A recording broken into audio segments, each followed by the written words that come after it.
Webheads, guess what? It's Tuesday. That means it's time for top 10 most anticipated comic books for next week.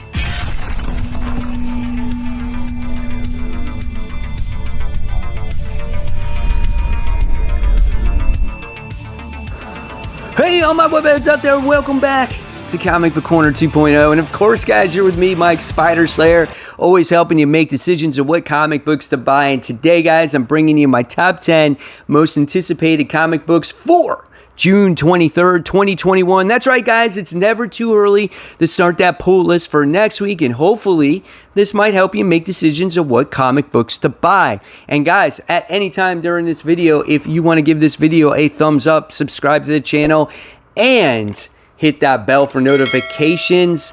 Guys, it's never too late to do that at any time. And of course, if you want to enter in my Road to 10K X-Men giveaway and win these fabulous X-Men prizes, all you're going to have to do is comment in the comment section below. And once I reach my 10K, I will do a drawing for these prizes. So we're getting super close.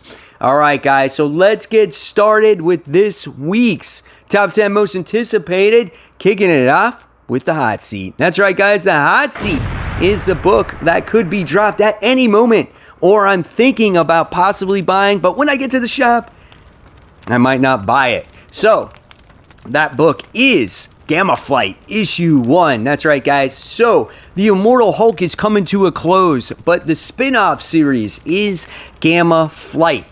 So I don't know how good this book is going to actually be. You know, I'm not a huge fan of these characters, you know, Titania and Puck and Absorbing Man and the Doctor from Immortal Hulk. And you got Leonard as like the Sasquatch now. It's kind of weird, right? But I am intrigued because I want to see how they continue this journey on tracking gamma radiated monsters. So we're going to see like more Hulks in the future. I don't know. So this is something that I might try out for a story arc. And if it doesn't capture my attention at that point, then that's when I'm going to actually drop it. But I'm crossing my fingers that it's good, just like every comic book. This one is 28 pages and this one is $4.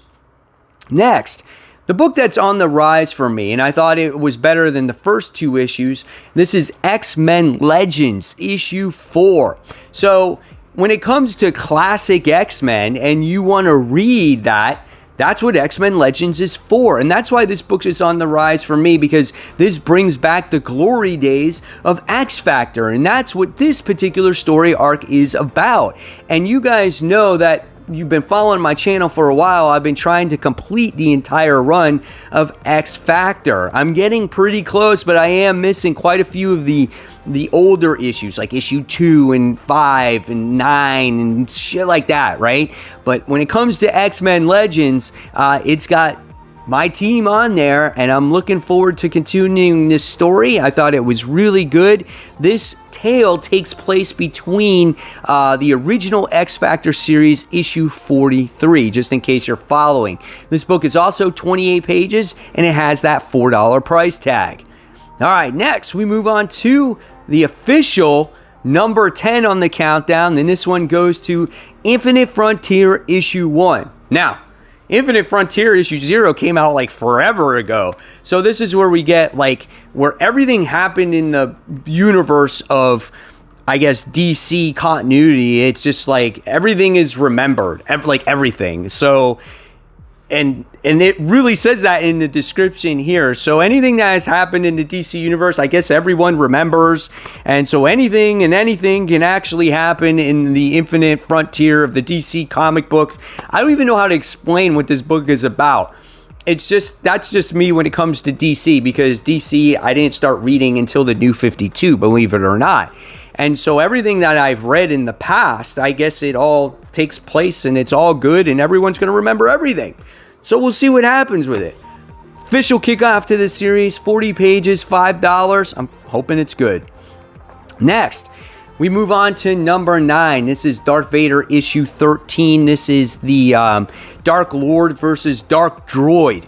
Darth Vader and Ochi of Bestoon embark upon a search for the carbonite frozen body of Han Solo. So this is crossing over with the War of the Bounty Hunters, which I think has been a pretty solid book so far. And if there's going to be a tie-in, I think that's going to be solid. It's going to be the Darth Vader series. I think that series has been written very well. And Darth Vader has a strong connection to Han Solo. So if anything makes sense here, it's definitely going to be this comic book. So this is the one for sure that I'm getting when it comes to all these tie-ins. 28 pages, and this one is $4. All right, guys. So moving on to number 8. This one goes to Batman Detective Comics issue 1038. So we have a new artist on the series now. It's Bondanovich. It was the artist that did the Wolverine series, and his artwork is absolutely gorgeous. So if you're disappointed that Dan Mora is no longer on the artwork of this series, you're not going to be disappointed with the artwork here. It really doesn't miss a beat based off of the most recent issue of Detective Comics, which was 1037. We got this whole situation going on within the neighborhood as we get to see, I think, the Mr. Worth's daughter winds up getting killed, and they're trying to solve this mystery. We got Lady Clayface going on in here as well. It's been a solid read. You got backup stories in here. The next backup is called The March of the Penguin. So we got 40 pages, and this one is $5. How many of you guys, let me know in the comments section below, are reading these backup stories in the back of your favorite DC comic books? And are they worth that extra dollar that you're spending, or $2 or $3, right? So let me know. All right, next, moving on to number 7, we have another Batman title in the lineup this week, and we have Batman Reptilian. This is issue 1. Here we have, which looks like another possible creature like Killer Croc, but it's supposed to be even more scarier and haunts the dreams of monsters. And, I don't know, but it says pick up this dark and bone-chilling tale by comics legend Garth Ennis. So Garth Ennis is involved with this, and Liam Sharp. So, you got an awesome creative team that's writing this. This is a Black Label book on top of it, so it's going to be a little bit edgier. Not much. There might be some cursing, right? So this one's 32 pages, and this one is $5. All right, moving on to number 6. We have The Amazing Spider-Man issue 69. We got The Chameleon Conspiracy Part 3.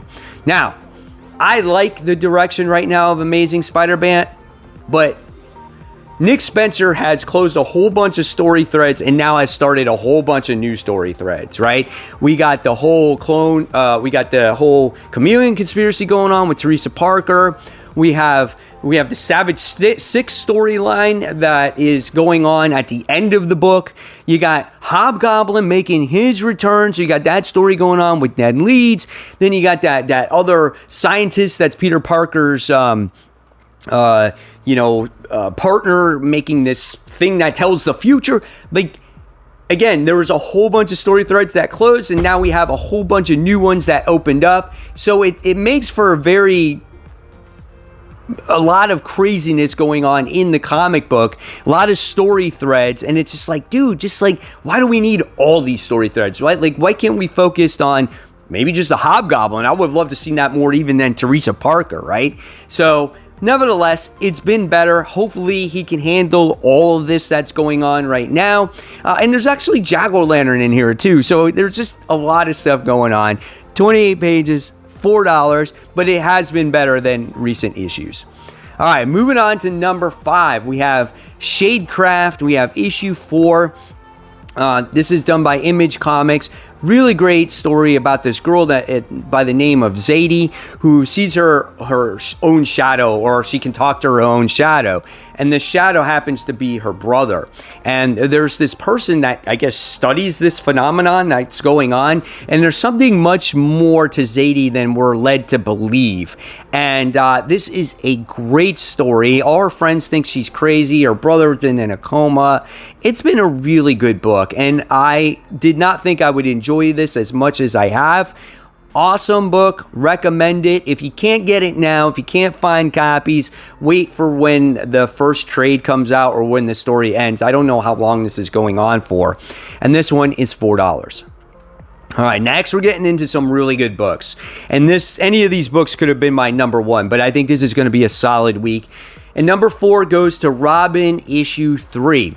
So we're getting the Lazarus Island, which is basically Mortal Kombat going on, and we got the story of how this island works, where it's basically a video game. You fight all these other people for the title of being the Lazarus champion, and if you lose 3 lives, then you're basically dead and you can't go on. You can leave at any time before your 3 lives are up, but that just means you're chicken shit and you're not in it for the win, right?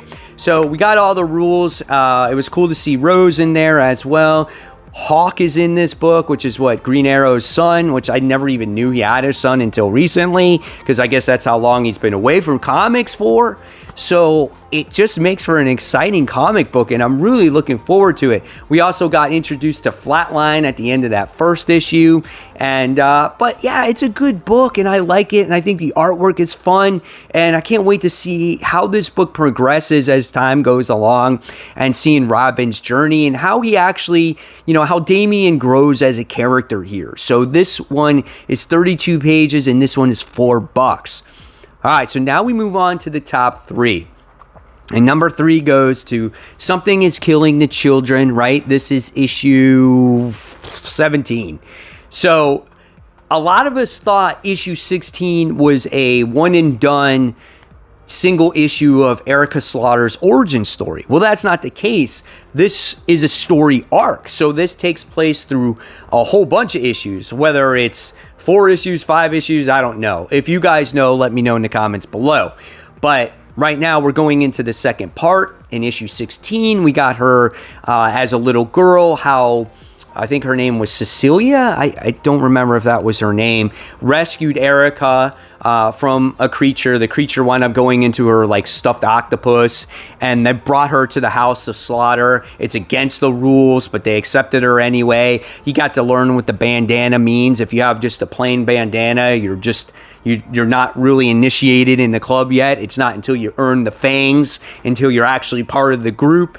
So there's a lot of little things in there. The interactions were cool, and it was good to see, if her name is Cecilia, be that kind of mother figure to Erica.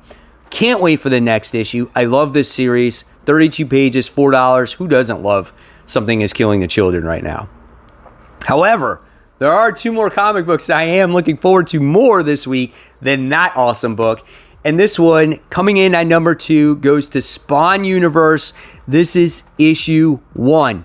So all you Spawn fans that have been reading Spawn all these years, and maybe the newer ones that jumped on around issue 300, Spawn Universe has arrived. We're getting introduced to a much larger universe when it comes to just Spawn himself.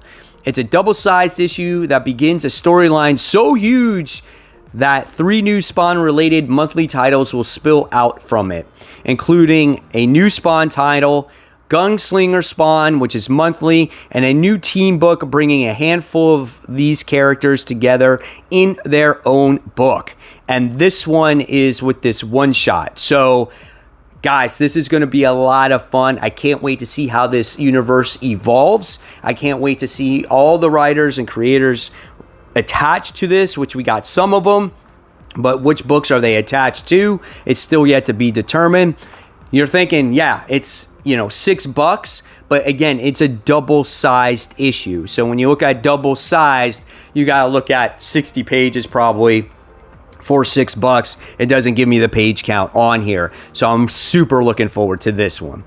However, my number 1 most anticipated comic book for next week goes to the conclusion of Stray Dogs issue 5. That's right, guys. This is the mini-series finale of the crazy and dark book that has Disney animated dogs that are getting killed by some sicko freak who loves to murder women and take their dogs and murder them too. Yeah, it's a pretty dark freaking comic book, but you know what? It's awesome because you don't know what to expect. It's completely different. It's out of the realm, and that's what I like about it. And don't forget, my dog Cookie was at the end of issue 3 with all the other little doggies at the end of it as well, so check that out. This is the conclusion to it. I am so curious how this is going to end. The last issue's revelation was huge, and it's so dark, and it just keeps getting darker and darker. $4 for this comic book. Check it out if you haven't yet when it comes out in trade. So there you guys have it. There are my top 10 most anticipated comic books for next week. Hopefully you guys enjoyed this list. Like I say, give this video a thumbs up, subscribe. Don't forget to hit that bell.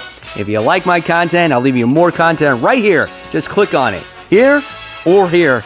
And I'm hopeful that you'll like more of my content. So until next time, guys, don't forget, enjoy those comic books. Make that list, and I'll see you on that next video. Take care, guys. Bye.